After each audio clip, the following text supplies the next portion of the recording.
Hello viewers, welcome back to my channel. This is Saudabad from family travellers. কেমন আছেন আপনারা সবাই? আশা করি আল্লাহর অশেষ সহমতে সবাই ভালোই আছেন। চীন ভ্রমণের দ্বিতীয় পর্বে সবাইকে আবার স্বাগতম। আমার প্রথম পর্বে আপনারা দেখেছেন চীন ভ্রমণের যে আমরা কীভাবে ভিয়েতনামের হোচিমিন সিটি থেকে গুয়াংজুতে ইমিগ্রেশন করে ট্রানজিট নিয়ে দেন গুয়াংজু থেকে সাংহাই আসলাম। আর এখন আমরা আছি সাংহাইয়ের একটা বিখ্যাত ট্যুরিস্ট অ্যাট্রাকশন বলতে পারেন, বা পৃথিবীর অন্যতম একটা ট্যুরিস্ট অ্যাট্রাকশন, যেটাকে নিউ ইয়র্কের টাইম স্কোয়ারের সাথে তুলনা করা হয়, সাংহাইয়ের নানজিং স্ট্রিটে বা নানজিং রোড বলা হয়। এই সাংহাই কিন্তু পৃথিবীর মধ্যে দ্বিতীয় অন্যতম জনবহুল শহর।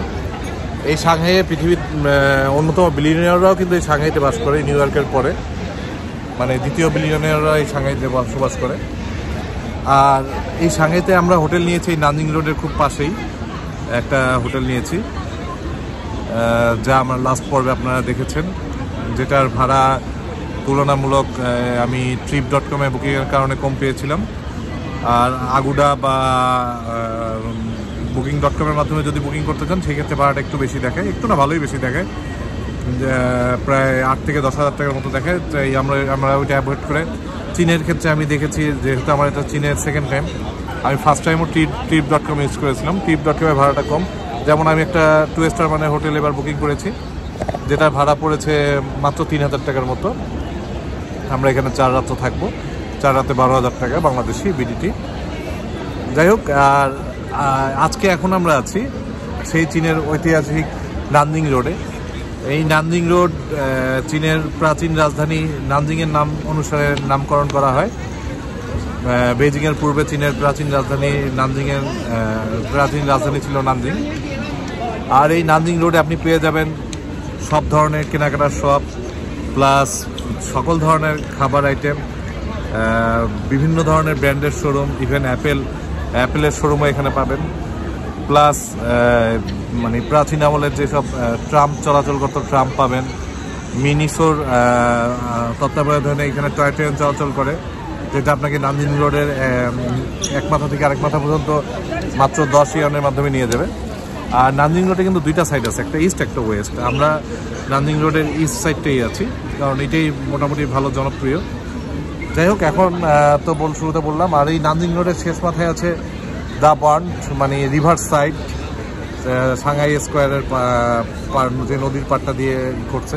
এই রিভার সাইডটাই এই সাংহাই শহরটাকে 2 ভাগে ভাগ করছে।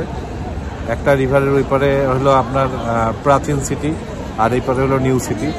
যাই হোক, আমরা সব কিছুই আপনাদের সাথে দেখাবো, বাট এই পর্বে থাকবে হলো নানজিং রোড, সেকেন্ড পর্বে থাকবে দ্য বার্ন বা রিভার সাইড নিয়ে ভিডিও। So let's go. এখানে আসলে সন্ধ্যার পরে আসলে বেশি ভালো লাগবে, প্রচুর মানুষ দেখতে পারবেন এখানে। এই যে মিনিসোর প্লাস MMM এর টয় ট্রেন আছে এখানে, যেটা সিঙ্গেল জার্নি আপনার নানজিং রোড কিন্তু মোটামুটি 1 কিলোমিটার মতো লম্বা, যেটা আপনি হাইটা দেখতে গেলে হয়তো একটু কষ্ট হবে। এটা আপনারা ট্রেনের মাধ্যমে সিঙ্গেল জার্নি এক মাথা থেকে আরেক মাথায় 10 ইয়ন ভাড়া নেয়। আর এই নানজিং রোডে পৃথিবীর যত বিখ্যাত শোরুম আছে সব এখানে আছে। যেমন এই যে সামনে রয়েছে স্যামসাং, তারপরে আমার বামে রয়েছে অ্যাপেলের শোরুম, যেটা অ্যাপেলের ব্র্যান্ড শপ। এখানে যে কোনো ধরনের শোরুম যেন আপনি পেয়ে যাবেন, কোনো কিছু হবে না। আর সকল ধরনের খাবার প্রোডাক্ট এখানে পাবেন, বাট প্রাইসটা আপনার কাছে একটু বেশি মনে হতে পারে, যেহেতু এটা একটা মানে কী বলবো পপুলার এরিয়া। আর সামনে আছে হুয়াই শোরুম। হুয়াই কিন্তু চায়নার মধ্যে একটা বিখ্যাত ব্র্যান্ড। এটা কিন্তু আসলে নানজিং রোডের মিডল সাইড।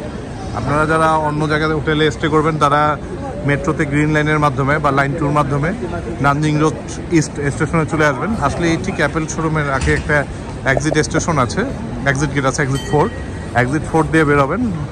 4 দিয়ে বেরোলে ইনশাল্লাহ আপনারা এই নানজিং রোডে পৌঁছাতে পারবেন।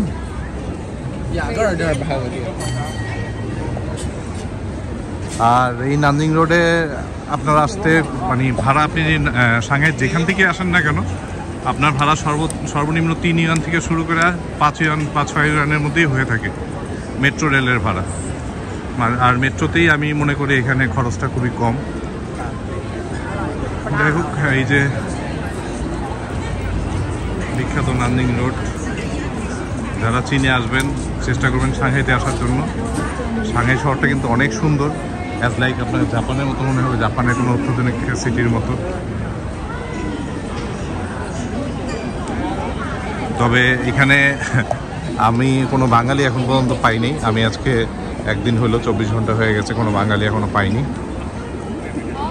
হয়তোবা আজকে আমার সাথে দেখা হয়নি, যেটা খুব মিস করি।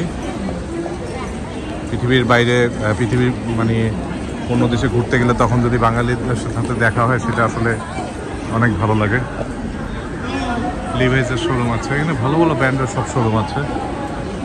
সামনে আছে খাবার দাবারের ব্যবস্থা।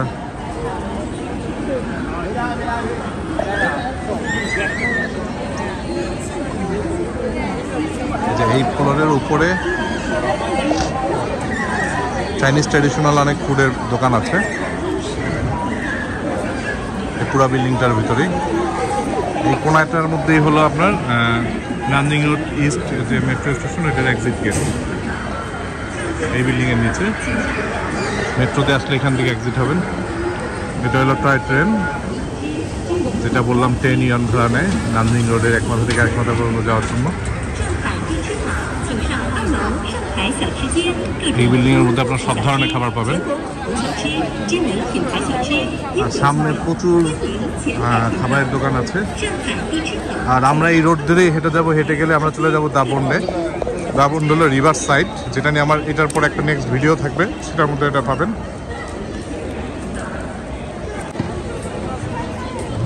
আরও ফুডের দোকান পাবেন, কিন্তু এখানে বেশিরভাগ ফুড দোকানগুলো কিন্তু সব চাইনিজ স্টাইল বা চাইনিজ ট্রেডিশনের।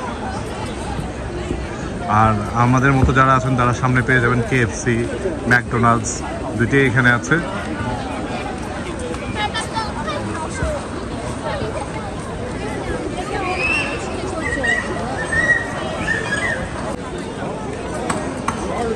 সাংহাই সিটিটা কিন্তু অনেক অত্যাধুনিক।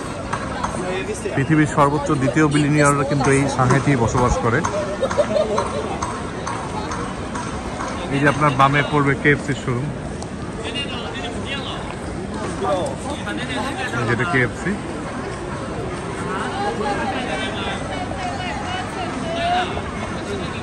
দেন আছে মিনিসো।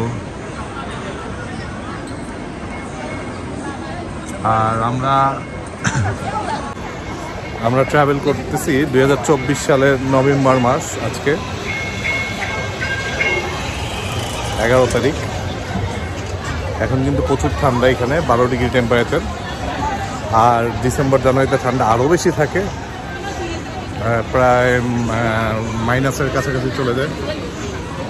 যাই হোক, এটা মিনিসো ল্যান্ড, মিনিসোর বিখ্যাত মিনিসোর শোরুম।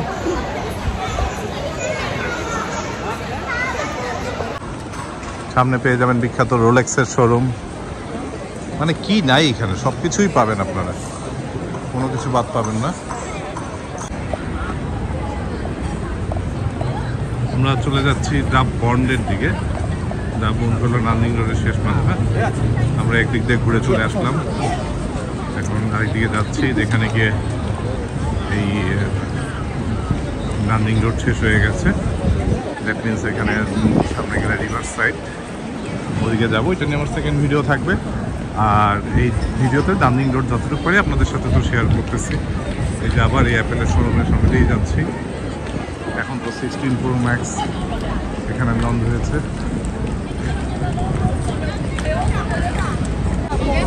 এখানে মানুষজন সিগন্যাল না পড়লে রাস্তা পার হয় না, ট্রাফিক সিগন্যাল পড়ার পরেই রাস্তা পার হয়। গ্রিন সিগন্যাল পড়লে, গ্রিন সিগন্যাল না পড়লে রাস্তাঘাট খালি থাকলেও কেউ আসলে রাস্তা পার হয় না। মানুষ আইনের অনেক সম্মান করে। যাই হোক, সামনে বামে রয়েছে গুচির শোরুম। এটা তো বিখ্যাত হুয়াই শোরুম। এখানে হুয়াইয়ের জনপ্রিয় কিছু গাড়িও আছে।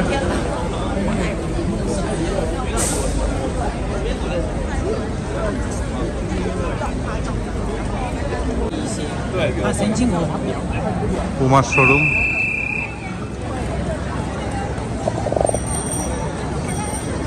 এই সাইডটা হলো মানে নদীর এই পাশটা সম্পূর্ণ প্রাচীন সাংহাই, স্বপ্ন সিগন্যাল, প্রাচীন সাংহাই। আর নদীর ওই পারটা হলো নতুন শহর, অত্যাধুনিক সাংহাইটা। প্রচুর মানুষ এই নানজিং রোডে, মানুষের অভাব নেই।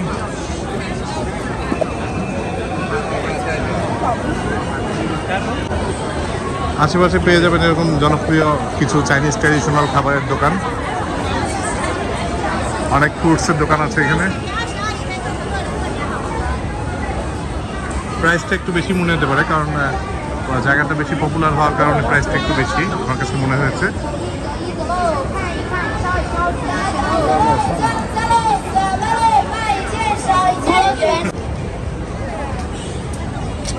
মোটামুটি নানজিং রোডের শেষ দিকে চলে এসেছি।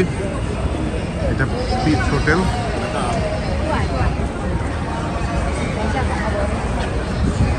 সামনেই রয়েছে দাবন।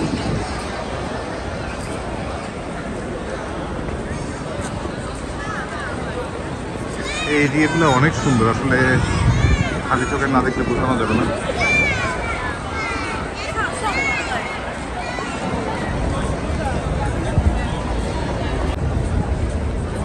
ওই যে দূরে দেখা যাচ্ছে আপনার সাংহাই টাওয়ার।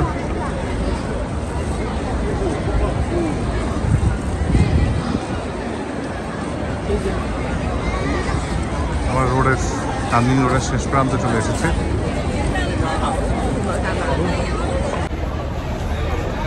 যতটুকু পারলাম আপনাদের সাথে ভিডিওর মাধ্যমে দেখালাম। এখন আমরা চলে যাব দাবুন্ডে, মানে রিভার সাইডে, যেই রিভার নানজিংকে আপনার সাংহাই সিটিকে দুই ভাগে ভাগ করছে। এখন আমরা আছি সাংহাই ওল্ড সাংহাইতে। আর ওই যে দূরে দেখা যাচ্ছে রিভারের ব্যাপারে সাংহাই টাওয়ার, সেটা হলো নিউ মানে নতুন টাউন বা নিউ সাংহাই, যেটাই বলেন না কেন। সেটা নিয়ে আমার পরের পর্ব থাকবে। আর এই পর্বে আমি নানজিং রোডটাকে দেখালাম যতটুকু পেরেছি। যাই হোক, ভালো থাকবেন সবাই, আমাদের জন্য দোয়া করবেন, আর পরবর্তী ভিডিওর অপেক্ষা থাকবেন। আল্লাহ হাফেজ, আসসালামু আলাইকুম।